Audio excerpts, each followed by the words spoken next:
I was just the responsible one until I refused to buy Carl a MacBook. Then I became the enemy. I'm 29. I have a steady job in IT, live alone, and I budget every cent like it's a religion. Meanwhile, my younger brother Carl is 23, still lives with mom, and has had more dream jobs than I can count. Photographer, YouTuber, dog trainer, Twitch streamer, personal brand coach. Right now, he's a self-declared music producer, even though he doesn't know how to play an instrument. He uses GarageBand and Vibes. I've never said any of this out loud, because that would make me the buy, right? This all started about a month ago when I went over to Mom's house for dinner. Carl was already there, pacing in the living room like he was waiting for an audience. I need to talk to you about something important, he said before I could even sit down. Mom was watching him with that proud little smile she always reserves just for him. You'd think he invented gravity. So I sat. He stood. Theatrics. I'm finally taking my music seriously, he said. I've got a plan, a strategy. All I need is the right equipment to take it to the next level. I knew where this was going. My stomach already tightened. I need a MacBook Pro, he said. The new one, with the M3 chip, the big one. It's like $3,000. I blinked. Okay. And I was thinking you could get it for me, as an investment. In me, in my future. Silence. Mom didn't say a word, just kept watching me like, well.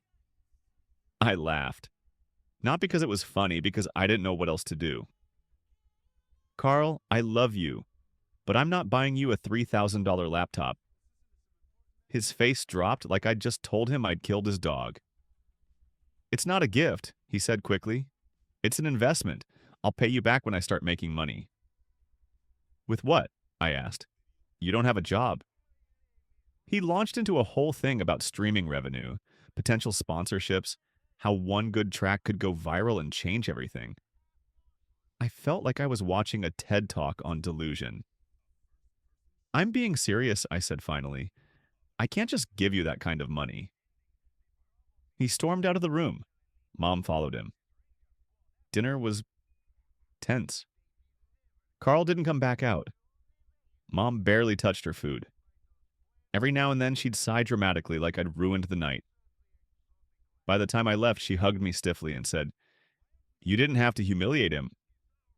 I didn't yell. I didn't insult him. I just said no. But apparently that was enough. Things escalated fast after that. Carl blocked me on Instagram, then Twitter. Sorry, X. My aunt texted me saying I was being unnecessarily cruel. My cousin commented on one of my posts. Wow, all that money and still no compassion? I texted Mom. Did Carl say something about me? She replied, You broke his spirit. He was finally passionate about something. I stared at the screen for a long time. Broke his spirit? Really? It got worse. The next time I went to Mom's, Carl wasn't there. But his laptop was, his old busted HP held together by duct tape and prayers. And the mood? Frosty. We sat down with tea. I asked her calmly, Why is everyone treating me like I kicked a puppy? She sighed and looked me dead in the eye. You don't understand what it's like to not be good at anything. That hit me in a way I didn't expect. I'm not good at things because I'm lucky, I said.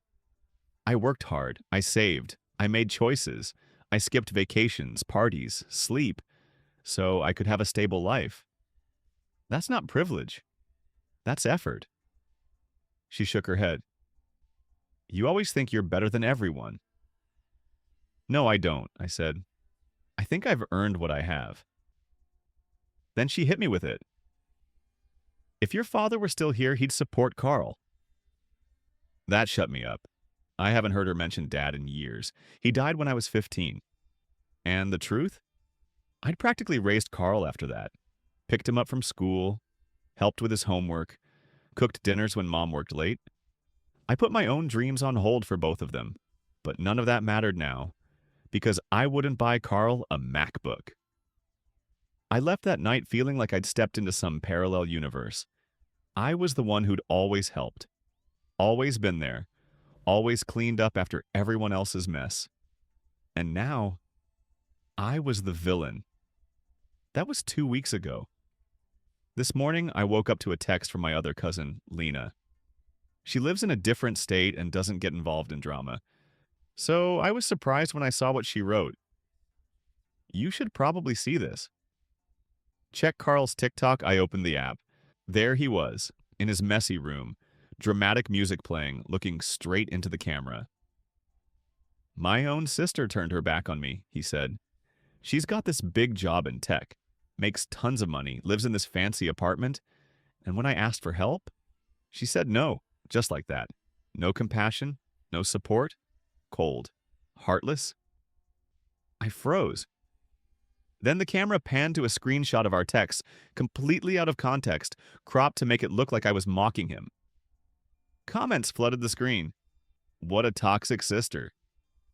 She's jealous of you, bro. Cut her off. You don't need that energy. And just like that, I became a villain on the internet too. And here's the part that really messes with me. The video has over 300,000 views. I don't know if you've ever felt your face go hot with shame, just sitting alone in your apartment at 8 a.m., in your pajamas, scrolling through a screen. But that was me. Coffee untouched. Heart pounding. I watched the video again, hoping, praying that I'd somehow misunderstood it. That maybe Carl was just venting. Maybe it wasn't as bad as it seemed, but no. There he was, leaning into the role of the misunderstood artist, tragically unsupported by his cruel, calculating sister. And me? I was the villain in his little soap opera. He had this fake cry thing going too, rubbing his eyes with his hoodie sleeve like a 5-year-old pretending to be devastated. And at the end, he said this. Some people think money makes them better than family, but I believe in loyalty. Even if I got to do it on my own, I'll remember who was there for me and who wasn't. The caption said, sometimes blood is the first to betray you. Narcissistic sister Nasimir struggling artist, Shashchas, family and always family. I nearly threw my phone. I don't even post on TikTok. I'm not a public person. But now I was trending, as a hashtag. I tried calling him, straight to voicemail. I texted him. Carl, what the hell is this? No response. I sat with it for a while. Let myself feel the anger, the betrayal, the confusion. Then I called my mom. She picked up on the second ring like she'd been waiting. I saw it, I said. You've seen it too, haven't you? A pause. He's just hurting, honey. You embarrassed him. Excuse me. You didn't have to shut him down so coldly. He's been really down lately, and you could have encouraged him instead of, Mom, he lied about me online. He posted our texts. People are calling me abusive in the comments. She sighed like I was making a big deal out of nothing. You know how the internet is. It'll blow over. He made me look like I'm heartless, I snapped. And you're just okay with that? He's your brother, she said, like that explained everything. I hung up before I said something I couldn't take back. Later that day, I got a DM from someone I hadn't talked to in years. Alex, my high school ex. We broke up ages ago, no bad blood, just life. He wrote, Hey, I saw Carl's TikTok. I know it's not my business, but that video is brutal. I hope you're okay. That's when I realized just how far it had spread. It wasn't just random teenagers commenting. It was people from my real life, friends, coworkers. Even my boss's daughter had apparently stumbled across it, because my boss very awkwardly asked if everything was okay at home. I felt like I was drowning in someone else's story, a version of me that wasn't real, so I did something I've never done before. I posted a response. I didn't attack Carl. I didn't even name him. I just looked into the camera and said, sometimes being the responsible one means saying no, not because you don't love someone, but because you've spent years watching them waste every opportunity while you've quietly held everything together. You can still love someone and be tired of cleaning up after them. Boundaries don't make you the bad guy. It wasn't a mic drop moment. I wasn't trying to be viral. I just wanted my voice in the room, even if no one listened. The comments were mixed. Some people got it. Others called me cold, calculating, the type of sister who counts favors. But the thing that hit hardest was a DM I got from my cousin Lena again. "You're not going to like this, but you need to know." Attached was a screenshot from Carl's second video. New. Freshly uploaded. This one was even worse. He was sitting with my mom. My mom. And she was nodding along as he talked about how some people only help when they can brag about it. How money changes people. How he's glad he finally saw people's true colors. And then, this part is burned into my brain. Mom said, "She's always been a little selfish, even as a kid. She didn't like sharing her toys. She always needed everything perfect. If it wasn't her way, it was wrong." My own mother. She let him film her, let him spin that narrative, let him paint me as this obsessive, controlling, stingy monster. My stomach turned. I couldn't even cry. I just sat there staring at the screen, wondering what the hell I ever did to deserve this. I thought about everything I've done for them over the years. All the times I gave up what I wanted. The extra shifts I took when Mom's hours got cut. The time I used my savings to fix Carl's car because he had a job interview that turned out to be a rave.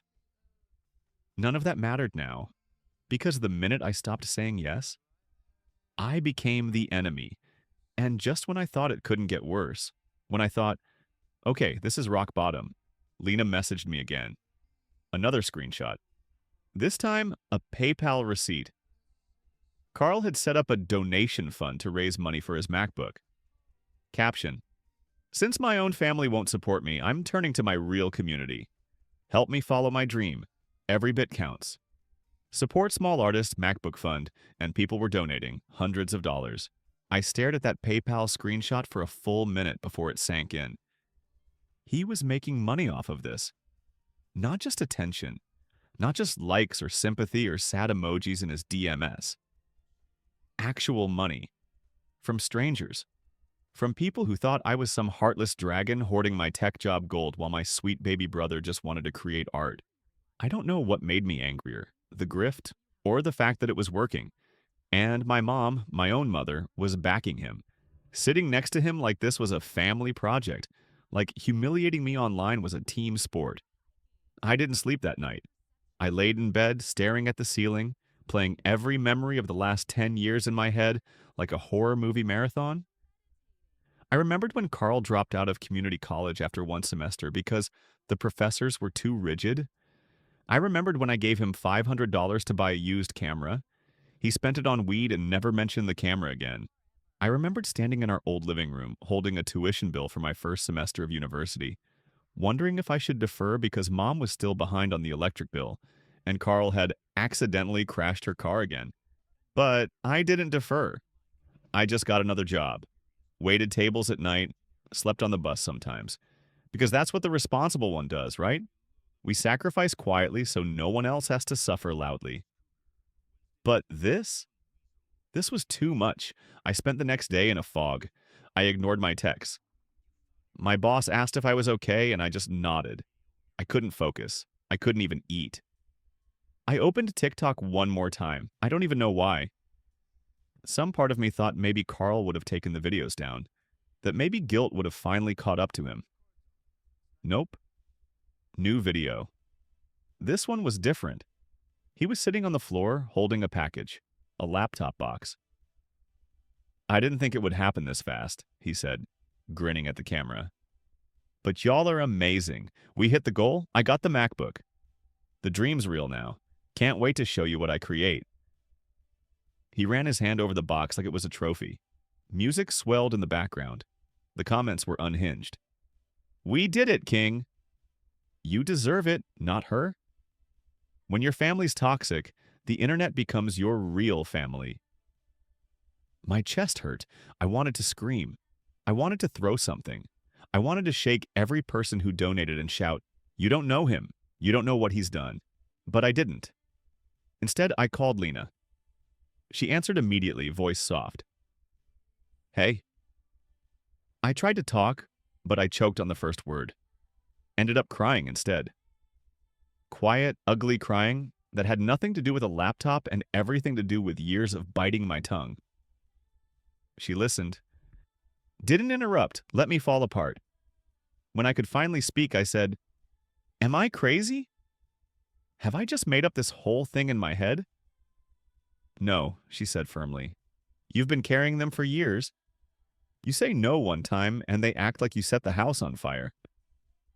I wiped my face, still shaky.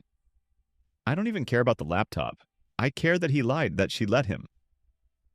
There was a pause. Then Lena said something I didn't expect.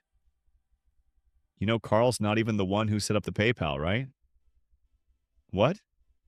I checked. It's in your mom's name. I felt like I'd been punched in the gut. You're sure? Yeah, the account name is hers. I don't think Carl even knows how to set that up. He's good at front-facing stuff, not details. My hands went cold, so it wasn't just Carl using me as a villain to get what he wanted. Mom was in on it. She helped build the whole narrative, twisted the story, monetized it, and then sat next to him on camera like she was just a supportive parent, watching her son chase a dream. I wanted to believe Lena was wrong, but deep down, I knew she wasn't. That explained so much. Why Mom never pushed back. Why she kept defending him. Why she brushed everything off like it was harmless. Because she was benefiting. She didn't care about the truth. She cared about finally being the center of something, even if it was a lie. Lena spoke again.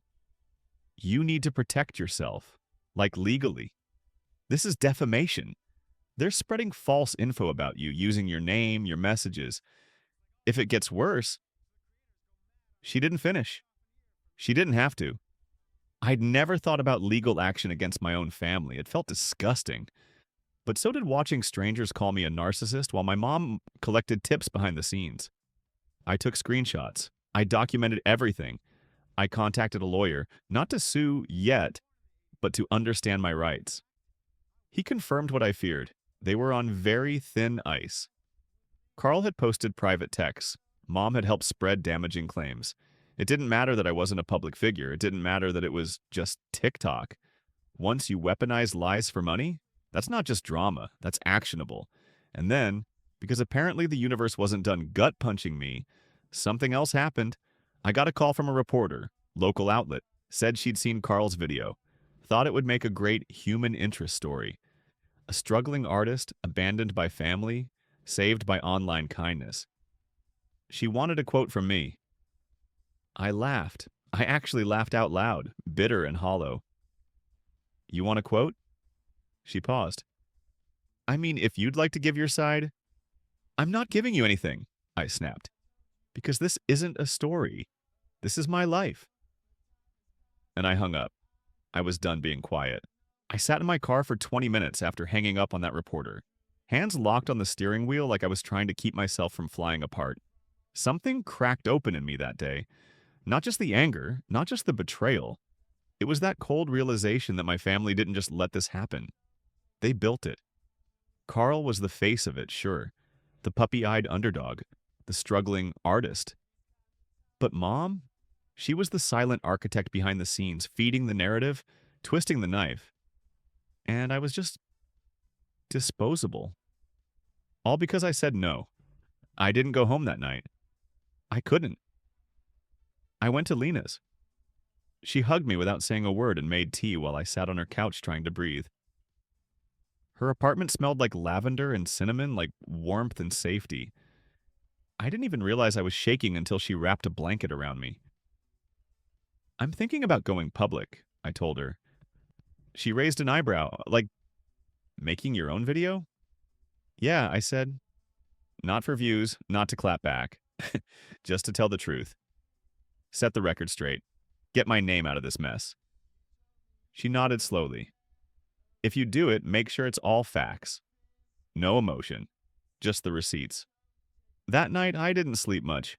I drafted what I wanted to say in my head over and over again. It wasn't some explosive monologue. I didn't want drama. I just wanted the truth. My version. The real version. The next day, I recorded a simple, quiet video in Lena's kitchen. No dramatic music, no edits. Just me looking into the camera. Hi, I didn't want to do this, but I've been left with no choice. My brother Carl has been posting videos about me. Videos that twist the truth, cut out context, and paint me as some sort of villain because I wouldn't buy him a $3,000 laptop. Here's what really happened. I have supported Carl for years, financially, emotionally, practically. I helped pay for his first car. I've sent him money for rent. I even gave him cash for equipment he never used, and I never made a show of it because that's what family does. But when I said no once, suddenly I was cold, selfish, toxic. The donation fund you all gave to? It's registered under my mother's name. She's helping him run it. They've made hundreds of dollars off of this narrative. And I get it. Everyone loves an underdog story. But this isn't that. This is a lie. A lie that's hurt my personal life, my job, my mental health. I'm not here to cancel anyone. I just want the truth out there. I won't be speaking on this again. I hit post. Then I turned my phone off.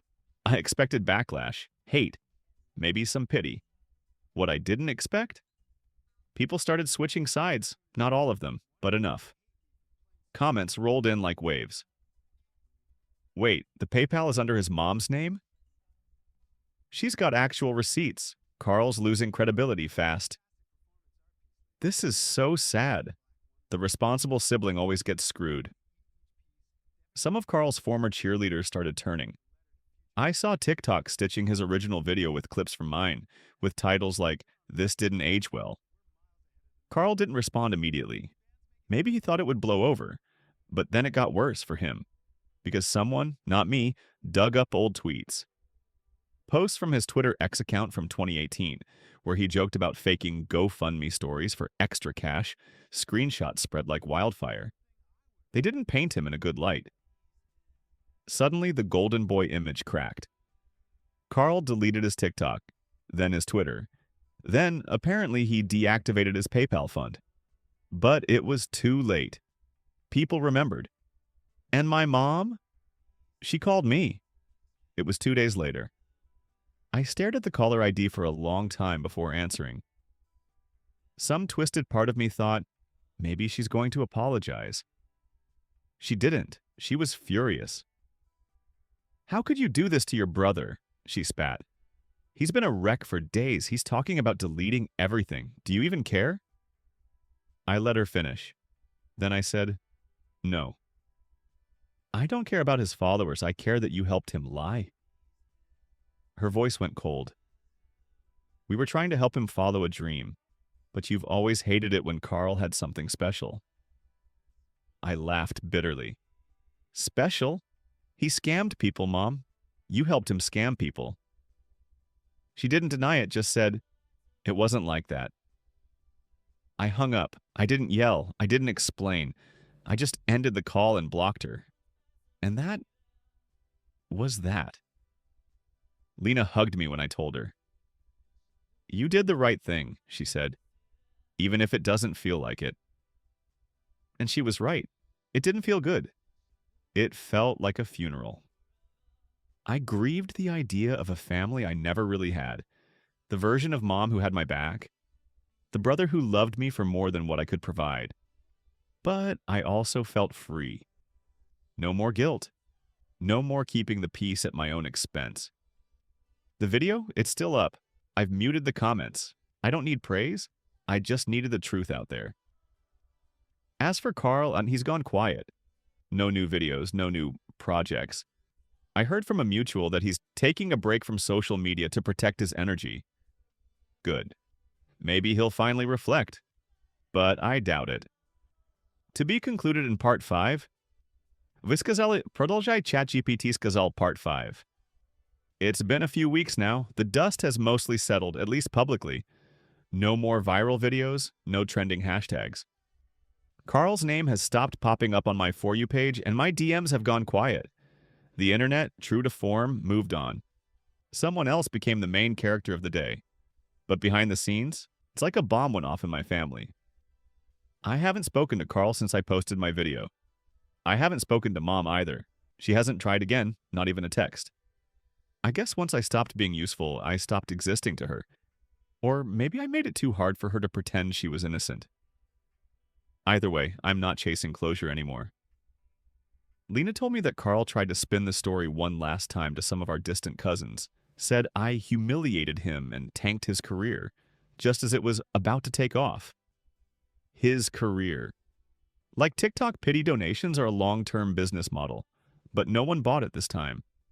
One of our aunts actually called him out, asked him why he'd post our mom publicly, why he hadn't apologized, why, if he was so heartbroken, he hadn't returned any of the money once the truth came out. He apparently stormed out of that conversation. Typical Carl. When the spotlight burns too bright, he runs. It's been quiet ever since. And you know what? I'm okay with that. I used to think being the responsible one meant holding everything together no matter what. Being the bridge, the fixer, the one who always said yes. But here's the thing no one tells you about being the bridge. You get walked on. You're not rewarded. You're not appreciated. You're expected to keep bending, keep carrying, keep sacrificing. And the second you don't, you're selfish. You're dramatic. You're the bad guy. I spent years trying to be the glue in a family that never tried to hold me back. And for what? So my brother could spin my name into a sob story and sell it for a laptop? So my mother could enable it and then call me the problem? Number no more. The hardest part has been the silence, the gap, the absence of noise where family used to be.